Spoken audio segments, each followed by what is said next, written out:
지난 월요일부터 목요일까지 영국에 있는 저희 교단 신학교 출신 이렇게 교육자들 가족, 동문 가족들이 모여서 이렇게 3박 4일간 수련회를 하고 이렇게 돌아왔습니다.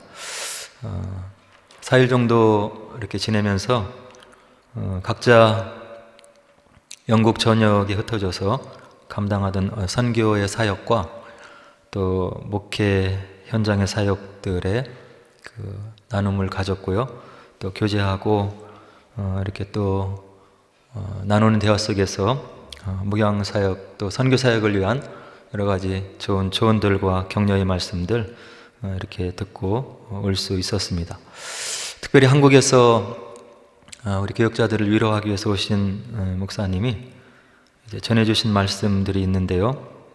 민수기 10장 말씀을 통해서 주신 말씀이 교회와 동행하는 그런 자들에게 주어지는 축복이 무엇인지에 대해서 이렇게 첫째 날 저녁에 강론을 해주셨습니다.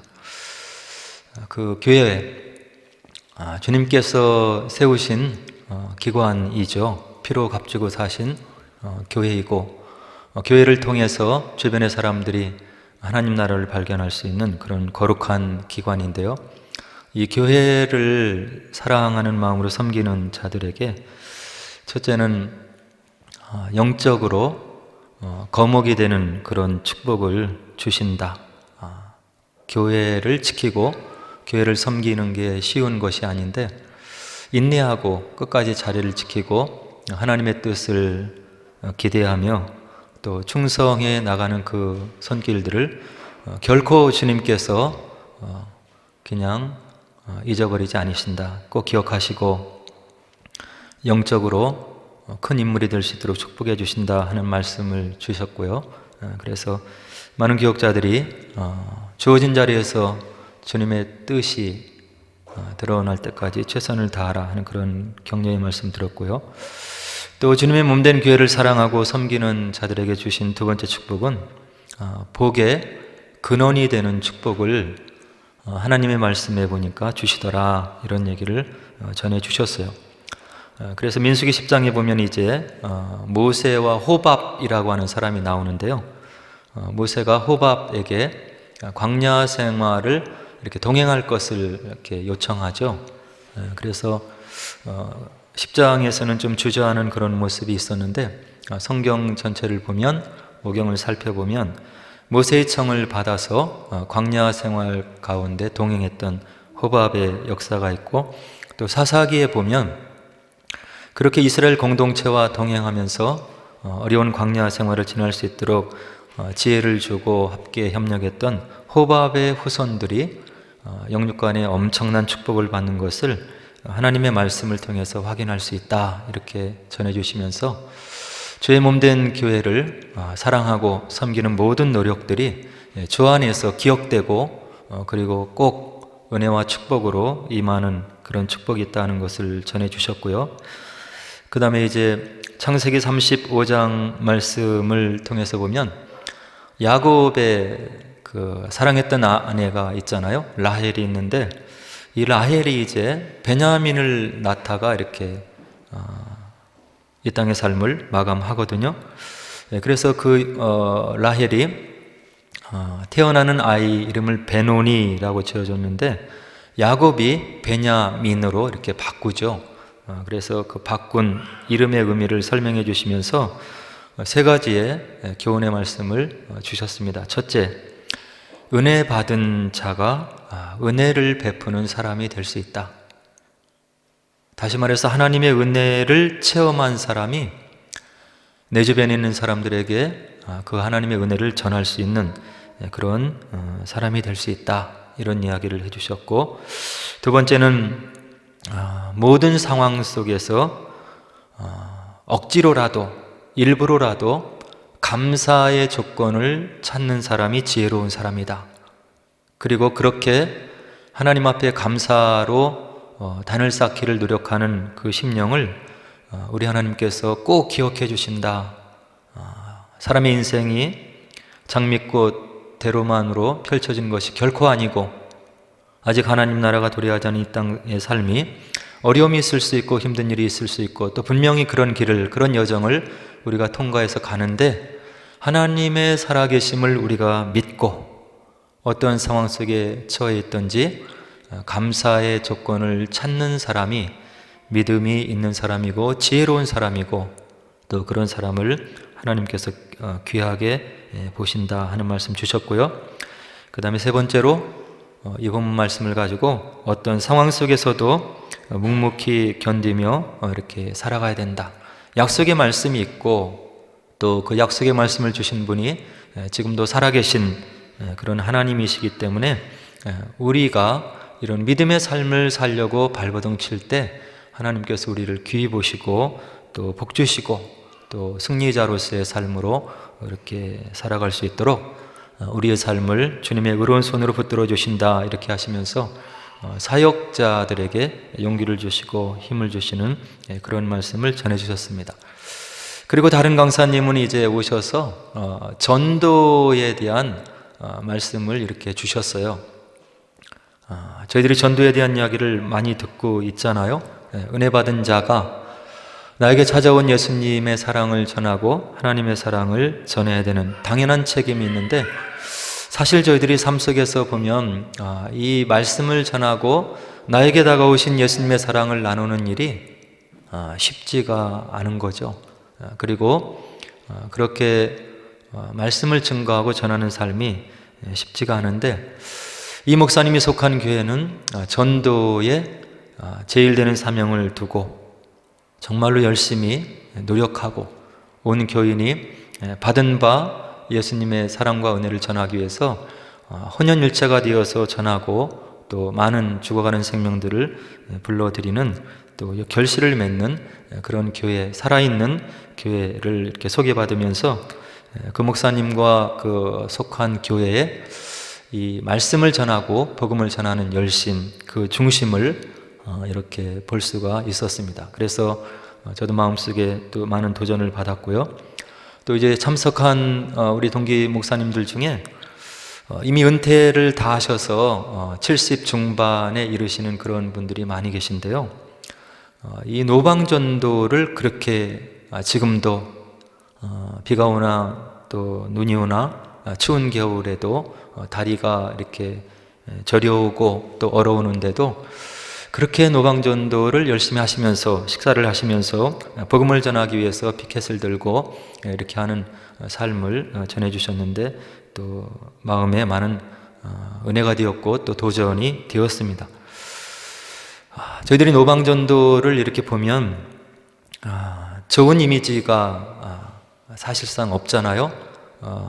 왜 예수를 저렇게 요란하게 믿는지 그리고 꼭 저렇게 해야만 되는 것인지 하는 생각을 하면서 그렇게 곱지 않은 시선으로 우리 믿는 사람도 그렇고 뭐 믿지 않는 사람은 더더욱 말할 것도 없는 거죠. 그런 시선을 갖고 있는데 이렇게 피켓을 들고 잘 되지 않는 영어를 외치면서 1년의 거의 모든 날들을 그 런던에 있는 그 전철역을 다 찾아다니면서 또 이렇게 걸어 다니시면서 그 복음을 전하는 그 목사님들의 중심을 이렇게 볼 수 있었어요. 그래서 이런 노방전도를 통해서 예수를 믿겠다고 마음의 변화를 받거나 또 교회를 찾아오는 사람은 그렇게 많지 않을 것이지만 그 중에 정말로 아주 어렵고 힘든 상황에 있는 사람들이 만이 하나 또 하나님의 뜻하신 섭리 가운데 그런 노방전도의 외침과 피켓을 들고 이렇게 예수님에 대한 초청에 응답을 하고 그가 변화된 삶을 사는 그런 모습들이 있었더라 하는 그런 간증을 들으면서 우리가 생각하는 것과는 달리 이 노방전도 그렇게 긍정적인 시선을 받지 못하는 이런 전도의 방법을 통해서도 하나님께서 역사하시는구나 하는 것을 들었습니다. 그리고 두 번째는 더 중요한 포인트가 있는데 왜 그렇게 눈총이 따갑고 곱지 않는 노방 전도를 해 가면서라도 복음을 전하고 본인에게 찾아온 예수님을 전하기 위해서 그렇게 노력하게 되는가? 그 노방 전도를 하시는 그 노목사님들의 마음을 이렇게 읽을 수가 있었던 거예요. 하나님을 향한 진실된 마음, 남이 나를 어떻게 생각하든 어떤 곱지 않은 시야를 가지고 있던 그분들에게 찾아온 그 예수님의 사랑을 마음속에 가만히 가둬두고 있을 수가 없어서 피켓을 들고 잘 되지 않는 영어를 가지고 노방 전도를 하시면서 전하시는 그 예수님을 향한 그 연로하신 목사님들의 단심과 뜨거운 마음들을 이렇게 볼 수 있었다고 하는 이야기죠.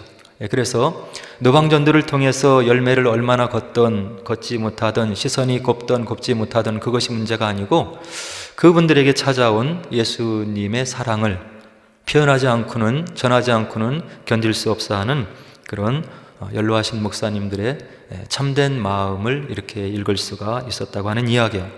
성경 전체를 찾아보면 바로 이것이 복음인 것입니다. 우리가 무엇을 하든, 어떤 모습으로 교회를 섬기든, 어떻게 신앙생활하든 하나님께서 우리를 살피시고 보시는 것은 우리의 겉모습이 아니고, 드러나는 것이 아니고 우리 마음 중심인 것이고, 우리의 마음이 어떻게 중심이 바로잡혀 있고 단심으로, 진심으로 하나님을 사랑하고 있는가를 보는, 그것이 바로 성경의 메시지인 거죠. 저희들이 이와 같이 모여서 예배를 드리고 또 교제를 하고 하는 것들도 바로 이런 예수님의 마음, 성품을 닮아가기 위해서 이런 믿음의 공동체를 우리가 섬기고 함께 교제하고 나누는 이제 그런 것이라고 생각을 합니다. 그래서 우리가 겉으로 보이는 인간의 생각으로, 또 인간의 가치관으로 보이는 그럴듯하고 폼나 보이는 그런 것도 어떤 때는 필요할지 모르겠지만, 더더욱 중요한 것은, 하나님 앞에 중요한 것은 우리의 마음이고 중심이고, 그것을 담았을 때 우리의 삶의 의미가 하나님 앞에서 한 켜 한 켜 쌓아가는 그런 복된 믿음의 삶이 될 것이다 하는 생각을 다시 한번 해보면서, 우리에게 많은 기교가 필요한 것이 아니고 방법론이 필요한 것이 아니고, 있는 곳에서 무엇을 하든 우리의 중심을 담아서 우리의 사랑을 주님께 보여주는 그런 신앙생활을 앞으로도 계속 우리가 목표로 삼고 또 표대로 삼고 가야 되겠다 하는 생각을 다시 이렇게 마음에 새기고 돌아오는 그런 귀한 3박 4일의 수련의 일정이었습니다. 그래서 우리 리즈 한인교회 믿음의 공동체도 이런 모습으로 이렇게 자라갔으면 좋겠습니다. 이렇게 자라가야 저희들이 서로 모였을 때 격려가 되고 위로가 되고 서로가 서로를 세워주는 그런 믿음의 공동체가 될 것이라고 이렇게 생각을 하는 것입니다. 오늘 저희들이 함께 읽은 본문을 조금 더 이제 살펴보기를 원하는데요. 오늘 본문에는 엘리야가 나오죠. 이 엘리야는 구약에 나오는 대표적인 선지자로 이렇게 등장을 합니다. 수많은 선지자가 하나님의 말씀을 대언하고 하나님께서 맡겨주신 그 말씀을 전 온 일생을 이렇게 바쳐서 맡겨진 말씀을 신실하게 전하기 위해서 몸부림쳤던 수많은 선지자들, 하나님의 종들이 있었는데, 그 중에 단연 돋보이는 그런 선지자가 엘리야 선지자죠. 이 엘리야 선지자는 여러분들 잘 아듯이 이스라엘 백성들이 하나님을 섬기는 일에서 떠나서 바알과 아세라라고 하는 죽은 우상을 섬겨 나갈 때 신앙을 촉구하면서 하나님께 돌아오게 하기 위해서 갈멜산에서 바알과 아세라 선지자들을 맞서서 제단을 쌓고 불로 응답하는 그가 참된 신인데, 우리가 대결을 하자 이렇게 해서 하나님께로 많은 백성을 돌렸던 그런 선지자죠. 열왕기상 18장 21절에 보니까 엘리야가 모든 백성에게 가까이 나가 이르되 너희가 어느 때까지 둘 사이에서 머뭇하려느냐? 여호와가 만일 하나님이면 그를 따르고 바알이 만일 하나님이면 그를 따를지니라 하니니 백성이 한 마디도 대답하지 아니하는지라. 야훼를 잊어버린 이스라엘 백성들을 눈앞에 놓고 촉구를 하는 거예요. 너희들을 지금 있게 한 그 하나님이 누구냐? 애굽에서 출애굽하게 하시고 광야 40년 생활을 지나게 하시고, 그리고 사사기 여호수아 사사기를 거쳐서 이스라엘 땅 약속의 땅에 정착할 수 있도록 해주시고, 이와 같은 축복의 땅에서 은혜 가운데 살아갈 수 있도록 너희 조상과 너희들을 지금까지 지키신 분이 누군지를 기억해야 되지 않겠느냐? 왜 너희들이 살아계신 하나님을 멀리하고 죽은 우상 바알과 아세라를 따르고 있느냐? 왜 야훼를 온전히 섬기지 못하고 너희들이 머뭇하고 있느냐? 이렇게 결단을 촉구하고 믿음을 촉구하는 엘리야에게 오늘 읽어드린 열왕기상 18장 21절은 백성이 한마디도 대답하지 아니하는지라, 이렇게 성경은 기록해 놓고 있는 거예요. 신앙이 이렇게까지 될 수 있다는 거죠. 이전에 하나님을 만난 체험이 있고 하나님의 역사를 경험했고 믿음의 선조들이 남겨놓은 하나님께서 그들과 어떻게 역사하셨는지, 교통하셨는지, 그들을 어떻게 지키셨는지를 생생히 묵도할 수 있는 그런 기록들이 남아있는데도 이렇게 엘리야의 촉구의 말에 대답하지 못하고 머뭇거리는 이스라엘 백성들을 우리가 열왕기상 18장에서 볼 수 있는 거예요. 이들은 이와 같이 미온적인 태도였지만 엘리야의 제단에 불로 응답해 내리시면서 누가 참된 신이신지를 보여주신 그런 역사를 우리가 열왕기상에서 분명히 볼 수 있는 거예요. 저희들도 신앙생활을 해나가면서 이스라엘 백성들과 같이 머뭇거릴 때가 많이 있는 거예요. 선택을 바로 하지 못하고, 믿음의 결단을 하지 못하고, 믿음의 재단을 쌓지 못하고, 우리의 시선을 빼앗기고, 지나간 날들에 하나님께서 나의 삶 속에 역사하셨던 기억들이 있고 체험들이 있는데 온전한 신앙 가운데 서 있지 못할 때가 종종 있고 또 많이 있는 그런 연약한 저희들의 모습을 오늘 엘리야 선지자의 지적의 말씀을 통해서 우리가 확인할 수 있는 거죠. 그리고 엘리야 선지자는 신약에도 등장하는데요, 예수님께서 변화산상에 올라가셨을 때 호련히 하늘의 빛과 같이 태양빛과 같이 변화되신 그런 예수님 곁에 두 사람이 서 있게 되는데, 한 사람이 모세이고 한 사람이 엘리야로 이렇게 등장을 해요. 누가복음 9장 30절로 31절에 보니까 문득 두 사람이 예수와 함께 말하니 이는 모세와 엘리야라. 영광 중에 나타나서 장차 예수께서 예루살렘에서 별세야 하실 것을 말할세. 하나님의 영광 가운데, 능력 가운데 예수님이 하나님과 방불된 그런 모습으로 변화된 그런 상황에서 등장한 대표적인 선지자 두 명이 있는데, 한쪽에 모세였고 다른 한쪽에 엘리야였다고 하는 이야기죠.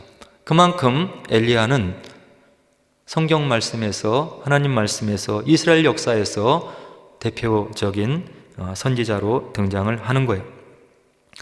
그리고 이제 엘리야가 또 한 번 등장하게 되는데요, 말라기서 4장 5절 6절에 보니까 앞으로 내가 예비한 그런 메시아, 인류의 모든 문제를 해결할 그런 메시아를 보낼 것인데 그 메시아를 보내기 전에 내가 엘리야를 보낼 거다, 이런 하나님의 약속의 말씀이 말라기에 기록되어 있는 것을 볼 수 있어요.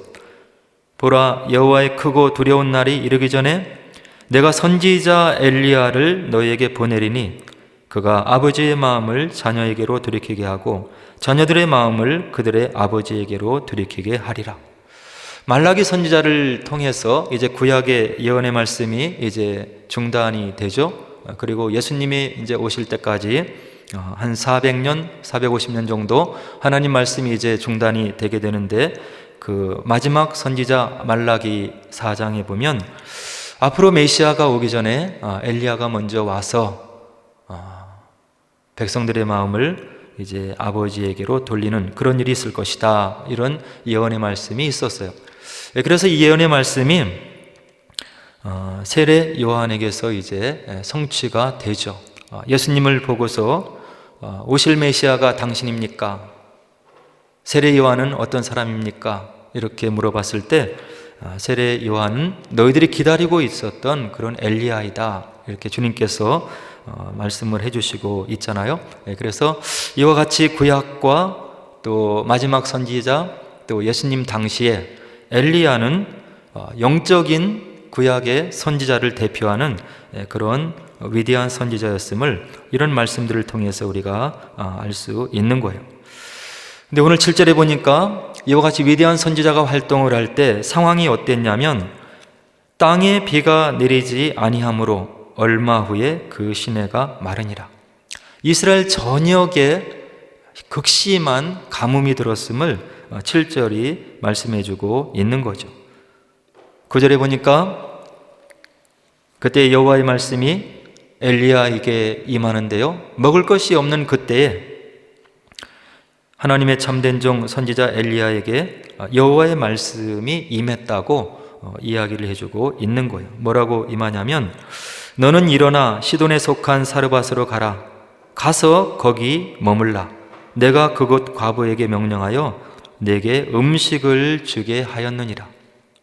먹을 것이 없어서 연명하지 못하는 절체절명의 그런 순간에 처한, 굶어서 아사 직전에 있는 수많은 사람들이 어려움 가운데 있는 그런 상황에서 엘리야에게 하나님의 말씀이 임하는 거예요. 하나님의 말씀이 엘리야에게 임한 거죠. 엘리야에게 임했던 하나님의 말씀을 주신 그 하나님은 지금도 살아계셔서 오늘날도 기도하시는 분들, 그리고 기도 가운데 깊이 들어가면 하나님께서 우리의 마음 가운데 말씀을 들려주시고, 우리가 그렇게 고민하고 힘들어하고 어려워하는 일에 마음으로 깨달음을 주시고, 그리고 하나님의 지혜를 떠올려 주시는 어제나 오늘이나 동일하신 하나님의 모습을 오늘도 저희들이 체험을 하고 있는 거죠. 그래서 우리가 이 신앙생활을 유지하고 있는 거예요. 그래서 이런 하나님의 음성을 들은 엘리야가 이제 사르밧으로 떠나는데요, 가서 이제 과부의 상황을 보니까 처참한 거예요. 가뭄이 있었는데 너무나 극심해서 그 극심한 가뭄으로 인해서 하나 있는 아들과 함께 이제 마지막 남은 음식을 먹고 이제 죽어야 되겠다 하는 그런 아주 처참한 상황에 처해 있는 늙은 과부를 오늘 본문을 소개를 해주고 있는 거죠. 그래서 엘리야가 도착해 보니까 이 과부가 음식을 만들려고 나뭇가지를 줍고 있었던 장면을 10절이 얘기하고 있고요, 그 과부를 엘리야가 불러서 이제 물을 달라고 이야기를 하죠. 그리고 이와 같은 어려운 극심한, 그리고 생명이 경각에 달려있는 이런 상황에 처해 있는 과부에게 엘리야가 요청을 하는 거예요. 뭐라고 11절에 요청합니까? 내 손에 떡 한 조각을 내게로 가져오라. 마지막 남은 한 조각 음식이고, 이 땅에서 먹을 수 있는 마지막 음식이고, 이 떡을 만들어서 먹은 다음에 아들과 함께 죽겠다고 그렇게 현 상황을 해석하고 이해하고 있는 그 과부에게 선지자가 나타나더니 물을 달라 하고, 또 그 과부에게 내 손에 떡이 있으면 내게로 가져왔으면 좋겠다, 이런 이야기를 해요. 너무나 받아들이기 어려운 그런 요청이었지 않겠어요? 그래서 과부가 이런 엘리야의 요청에 12절에 답변을 해주고 있는 거예요. 당신의 하나님 여호와께서 살아계심을 두고 맹세하노니 내가 거짓말하는 것이 아닙니다. 당신의 하나님 여호와께 살아계심을 내가 맹세하고 두고 맹세하고 말씀을 드리는데, 나는 떡이 없고 다만 통에 가루 한 움큼과 병에 기름 조금 뿐이라. 내가 나뭇가지 둘을 주워다가 나와 아들을 위하여 음식을 만들어 먹고 그 후에는 죽으리라고 내가 지금 생각하고 있었던 차였습니다. 당신이 섬기는 하나님 여호와께서 살아계심을 두고 내가 참된 상황을, 진실을 말씀드리는데 이런 상황에 있는 것입니다. 이 말의 뒷면에는 그런데 어찌해서 이 마지막 남은 떡을 나와 내 아들이 먹지 못하게 하고 당신이 달라고 하는 것입니까? 그런 절박한 여인의 음성이 이 대답 속에 스며 있는 거죠. 이와 같이 대답하는 과부에게 엘리야가 하나님의 음성을 들려주는 거예요. 두려워하지 말라. 가서 내 말대로 하려니와 먼저 나무를 줍고 떡을 만들어라. 그러나 먼저 그것으로 나를 위하여 작은 떡 1개를 만들어 내게로 가져오고 그 후에 너와 내 아들을 위하여 만들라. 이스라엘의 하나님 여호와의 말씀이 나 여호와가 비를 지면에 내리는 날까지, 앞으로도 가뭄이 언제까지 지속될지 모르는데 하나님의 은혜 가운데 다시금 이 땅 위에 비를 내리는 그날까지 너의 통에 가루가 떨어지지 아니할 것이고 그 기름병에 기름이 없어지지 아니하리라. 그렇게 여호와께서 내가 섬기고 내가 섬기는 그 살아계신 하나님께서 나에게 그분의 음성을 들려주셨다 하면서 이 절박한 상황에 있는 과부에게 엘리야가 요청을 하는 거예요. 모든 사람들이 하나님을 버리고 떠난 그런 역사적인 상황, 하나님을 하나님되게 인정하고 믿음 생활을 하고 있지 않는 오로지 하나 남은 그런 선지자, 참된 선지자 엘리야, 그를 하나님이 귀히 보시고 여러 가지 만나게 하시고 또 하나님의 음성을 체험할 수 있도록 지금까지 역사하신 그 하나님을 엘리야가 기억하고, 또 이 사르밧 과부에게로 보내기 전에 하나님께서 말씀을 주셔서 어떻게 하라고 지시를 받은 그 엘리야, 그 하나님에 대한 믿음, 그것이 순도 높은 믿음이고 단 1%도 거짓이 없는 살아계신 하나님의 말씀임을 믿는 엘리야의 신앙이었기 때문에 이런 이야기를 이와 같이 절체절명의 어려운 순간에 과부에게 할 수 있는 거예요. 인간의 성정으로는 요청할 수 없는 거죠. 모두가 굶주리고 그 과부가 지금 어떤 상황에 처해 있는지를 아는 그런 상황에서 내가 가지고 있는 마지막 가루와 기름을 사용해서 나를 먼저 먹게 하라, 이거는 입 밖으로 내놓을 수 없는 그런 요청인 거예요. 그러나 그런 순종의 어떤 모습이 과부에게 있을 때 하나님의 축복이 그 과부와 그 가족에게 임할 것을 믿고 있는 엘리야, 자신의 모든 생애를 통해서 거짓이 없이 선지자의 사역을 감당할 수 있도록 능력을 주시고 체험을 주시고 하나님 나라의 은혜의 말씀을 지금까지 부어주신 그 하나님을 믿는 마음으로 이것을 시행해야 이 과부의 가정이 정말로 사는 길이고 이 혹심한 기근을 벗어날 수 있는 유일한 길이기 때문에 그 하나님에 대한 믿음과 신뢰를 100% 가지고 엘리야가 이런 요청을 하고 있는 거예요. 이런 믿음의 요청을 과부가 믿음으로 반응하는 거예요.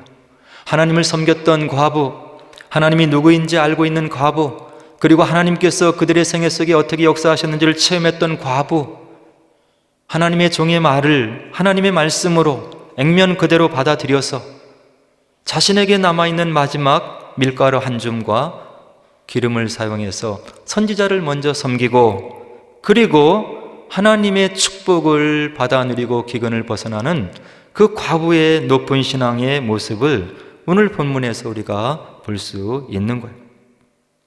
15절에 보니까 그가 가서 엘리야의 말대로 하였더니, 믿을 수 없고 받아들이기 어렵고 아들을 생각하자니 더욱 순종하기 어려운 그런 상황에서 하나님을 믿고 그가 가서 엘리야의 말대로 하였더니 순종했던 과부의 모습을 하나님의 말씀은 우리들에게 15절에서 이야기를 해주고 있는 거예요.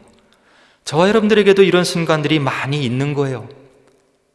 하나님의 나라를 위해서, 복음의 사역을 위해서 말씀을 펴서 읽을 때 기도하며 찬송하며 나를 통해서, 우리 가정을 통해서 어떤 헌신을 받기를 원하시는지, 어떤 믿음의 결단을 하기를 원하시는지를 하나님께서 우리 마음속에 성령을 통해서 넣어주시고 우리가 믿음의 결단을 하기를 원하시고 하나님의 은혜의 언약 가운데 있기를 원하시고 그 믿음의 결단을 통해서 하나님께서 더욱 큰 축복을 부어주시기를 원하시는 하나님의 뜻을 우리가 확인할 수 있다고 하는 이야기. 그가 가서 엘리야의 말대로 하였더니 그 결과가 무엇입니까? 머리로 이해되진 않지만 마음을 움직여서 의지적으로 이전에 하나님께서 놓아주신 에베네셀의 돌을 기억하며 순종했던 그 과부에게 이루어진 결과가 무엇이냐면 15절과 16절이 우리들에게 있는 거예요. 그와 엘리야와 그의 식구가 여러 날 먹었으나 여호와께서 엘리야를 통하여 하신 말씀같이 통에 가루가 떨어지지 아니하고 병에 기름이 없어지지 아니하니라. 기근을 통과할 수 있는 축복이 이 과부의 순종을 통해서 그 가정에 또 엘리야에게 임하고 있는 것을 하나님의 말씀 15절과 16절이 우리들에게 이야기를 해주고 있는 거예요. 믿음이 없는 사람들은 이러한 하나님의 말씀의 기록을 신화적인 기술이라고 이야기를 하고 있는 거예요. 실제로 이루어질 수 없는 일인데 우리가 신화를 보면, 인류 역사를 보면 많은 신화들이 있지 않느냐. 단군 신화도 있고 또 모든 나라가 그 나라의 창조주, 시조, 그들의 신비한 탄생을 기록하는 여러 가지 신화적인 기술들이 있지 않느냐. 이것은 참된 기록이 아니고 말씀이 아니고 그런 종교를 말하는 사람들의 신화적인 기술이다 하고 이 말씀을 하나님의 말씀에서 내려서 인간의 말씀으로 내려 앉추는 거예요. 그러나 하나님을 만난 체험이 있고 하나님의 은혜를 기억하고 있는 저희들은 그렇게 생각할 수가 없는 거예요. 우리 이성으로, 우리의 짧은 지혜로 이해할 수 없다고 해서 하나님의 거룩하신 말씀 속에 기록되어 있는 내용들이 신화라고 우리가 할 수 없는 거예요. 믿음의 영역이고 이 말씀의 믿음으로 반영했을 때 하나님께서 우리 삶 속에 역사하시는 그런 체험들을 우리가 체험하고 또 알고 있는 거예요. 그래서 우리가 이것을 하나님의 기적이라고 우리가 신앙 고백을 하는 것이고, 이 하나님의 기적을 통해서 눈에 보이지 않는 하나님 나라의 실존, 그리고 그 나라의 권능을 우리가 체험하면서 이 땅에서 우리가 믿음 생활을 해나가는 그런 힘을 얻게 되는 그런 은혜의 말씀으로 다가오는 거예요. 우리의 신앙생활은 늘 그런 것 같아요. 우리의 머리로, 이성으로 헤아려서, 살펴서, 체크해서 1 더하기 1은 2로 딱딱 떨어지는 그런 계산법이 아니고, 순종이 무엇인지, 하나님의 말씀에 순종하는 그런 마음이 무엇인지, 그런 믿음의 결단이 무엇인지를 기록하고 있는 것이 살아계신 하나님의 말씀이고, 우리가 그런 말씀에 동일하게 반응했을 때 하나님의 계산법이 우리 삶 속에 기적으로 들어오는, 그것이 믿음의 계산법인 거예요. 바라기는 저와 여러분들의 신앙생활을 위해서, 하나님을 믿는 백성들의 삶을 위해서 이 땅의 삶이 얼마나 어렵고 유혹이 많고 힘들고 믿음 생활하기가 어려운지를 아시는 그 하나님께서 저와 여러분들의 신앙생활, 그리고 믿음의 생활을 위해서 남겨두신 하나님의 말씀의 진리됨을 믿으시고, 신화로 있을 수 없는 일로 간주하지 마시고 이것을 하나님의 말씀으로 받아들이시고 믿음의 결단을 요청할 때 믿음으로 반응하셔서 오늘 본문에 나오는 과부와 같이 하나님 나라의 능력을 체험하시고 어려움을 하나님의 말씀과 더불어 견뎌내시고, 그리고 하나님의 축복을 이 땅에 사는 동안에도 받아 누리시면서 하나님 나라를 증거하고, 그리고 믿음 생활을 하시면서 하나님의 기쁨이 되시는 그런 아름다운 믿음의 삶을 하시는 지혜로운 말씀에 순종하는 저와 여러분들의 되시기를 주의 이름으로 간절히 축원을 드립니다. 이제 우리 함께 기도하도록 하겠습니다.